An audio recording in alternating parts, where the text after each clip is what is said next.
जीवन जीने के सूत्र में बहुत सुंदर सूत्र सुन रहे हैं ध्यान के बारे में। डॉक्टर पूनम जी, आज आपको मुख्य वक्ता के रूप में यहाँ बुलाया गया है और आज सभी को 8 दिन के लिए आप बिल्कुल ऊर्जावान बनाकर जाएंगे, ऐसा मुझे भी विश्वास है। देखिए महानुभाव, 10 मिनट की अपनी चर्चा है और ध्यान पर चर्चा है, क्योंकि मेरे आगे नाम के मेडिटेशन गुरु लिखा जाता है।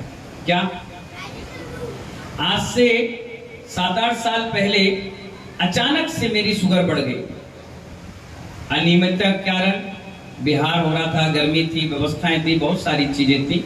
अचानक से मेरा शुगर 401 लेवल पे पहुंच गया और कोलेस्ट्रॉल 399% यानी 399। अब मुझे पता ही नहीं, मैं अपने मस्त आहार विहार निहार में इसमें लगा रहा धन की प्रभावना में। एक दिन अचानक जब वर्षा योग समाप्त हुआ और मैं विहार कर रहा था तो मुझे ऐसा लगा कि मेरे पैर गद्दे जैसे हो गए। एनर्जी लेवल थोड़ा सा लग रहा था कि चलने में दिक्कत है, परेशानी है। हमने अपने महाराज से कहा कि महाराज श्री थोड़ा सा दिक्कत परेशानी आ रही है। तो महाराज ने कहा वो 4 महीने बाद चले हो ना तो लग रहा है, कोई बात नहीं कोई बात नहीं। महीने 1.5 महीने निकल गई, बात चल गई, लेकिन मुझे अपने आप में ऐसा लग रहा था कि कहीं ना कहीं तो कुछ गड़बड़ है, कहीं ना कुछ गड़बड़ है। नींद नहीं आ रही, बेचैनी सी हो रही है, हार्ट की बीट बहुत तेज हो जा रही है, कुछ ना कुछ गड़बड़ लग रही है। फिर एक डॉक्टर को मैंने बुलाया, बोला डॉक्टर साहब देखना कुछ गड़बड़ लग रहा है। उन्होंने कहा ठीक है। उन्होंने देखा तो उन्होंने नापा तो बीपी हाई था। उन्होंने कहा महाराज चेकअप कराइए, आपकी गड़बड़ स्थिति दिख रही है। मैंने कहा ठीक, चेक कर लो भैया। जब चेक किए तो 401 शुगर निकली, 399 कोलेस्ट्रॉल और 17 पॉइंट यूरिक एसिड। और वो डॉक्टर मुझसे कह रहा आप जिंदा कैसे हो? मैंने कहा जिंदा कैसे? जिंदा है, मुझे तो अभी तक कोई टेंशन ही नहीं, मस्त है। बोले नहीं नहीं नहीं, इतने में तो 1-2 पॉइंट आगे पीछे हो तो आदमी तो चले ही जाए दुनिया से। मैंने कहा अच्छा, इतनी गंभीर बीमारी है क्या? बोले हाँ। मैंने कहा मैंने तो आज तक कभी औषधि दवाई इंजेक्शन कोई लगाए नहीं। तो बोले अब तो ऐसा है, मैं 3-4 दवाई लिख दे रहा हूँ और आप दवाई लीजिए। मैंने कहा मेरा आजीवन दवाई का त्याग है। ठीक है, देसी ले लो। मैंने कहा देसी का भी त्याग है। अरे तो कुछ लगा लो, कुछ सूंघ लो। मैंने कहा वो भी मेरा आजीवन त्याग है। बोले फिर कैसे काम होगा? मैंने कहा आज कितनी तारीख है? बोले 5 अप्रैल। मैंने कहा मैं 15 मई को लौट कर आ रहा हूँ एचएस से, फिर आपसे मिलेंगे। आप काय के डॉक्टर हो? तो बोले मैं शरीर का। मैंने कहा मैं आत्मा का डॉक्टर। मैंने कहा आप शरीर के डॉक्टर हैं, मैं आत्मा का डॉक्टर हूं। अब आप देखिए आत्मा के डॉक्टर की कैसी कलाकारी चलती है। मैं यही क्षेत्र गया और 1.25 महीने वहां बैठ करके ध्यान योग किया, क्योंकि वो भगवान की ध्यान स्थली थी।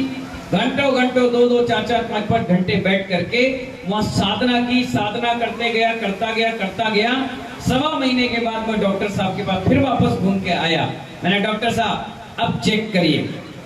उन्हें चेक किया सुबह के समय। बोले मुझे विश्वास नहीं हो रहा, एक बार फिर करूंगा। मैंने कहा एक बार और कर लो। दोपहर के 2 बजे कर लिया, फिर उनको विश्वास नहीं हुआ।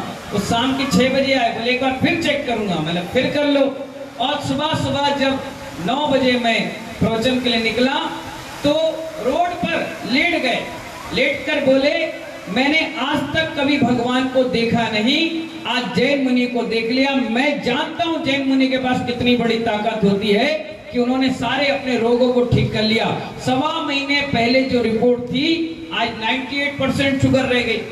आज आपका कोलेस्ट्रॉल 160-70 पे पहुंच गया और यूरिक एसिड 5% में पहुंच गया। ये गया कहां? मैंने कहा मैं आत्मा का डॉक्टर हूं, तुम शरीर का इलाज कराते हो और मैं आत्मा का करता हूं। और फिर ऐसा आनंद आया जीवन का कि महानुभाव फिर अपन ध्यान गुरु के नाम से फेमस हो गए। अब जहां भी जाते हैं अपन ध्यान, और ध्यान गलत विचारों को निकालकर अच्छे विचारों को लाने का नाम है।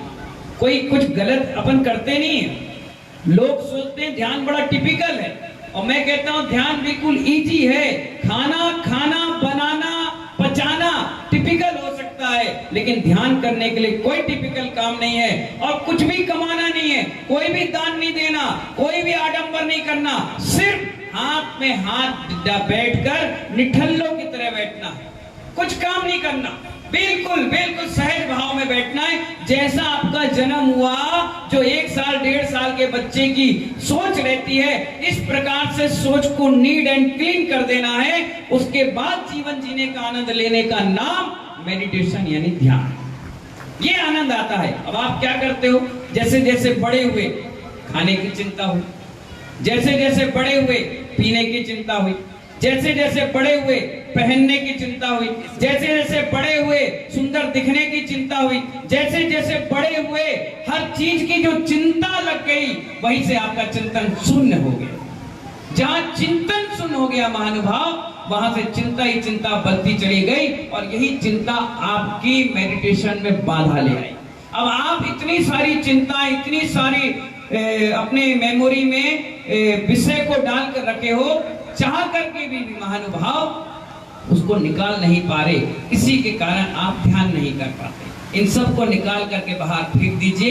एक बच्चे की भांति जब आप बैठ जाएंगे बिल्कुल नेचुरल अवस्था में, और फिर आप सांस के द्वारा अनुलोम विलोम करें, अपने शरीर का मूवमेंट करें एक स्थान में बैठकर, फिर जो ऊर्जा 7 ग्रह से 9 ग्रहों से निकल कर आती है, वो ऊर्जा आपको भगवान बनाने में कारगर हो जाती है। इसलिए आचार्य ने कहा, आप त्याग करो ना करो कोई जरूरत नहीं, आप दान करो ना करो कोई जरूरत नहीं, लेकिन दिन भर में एक बार भी अपनी आत्मा के बारे में ध्यान कर लिए तो महानुभाव सारे कर्म हमारे नष्ट हो जाते हैं।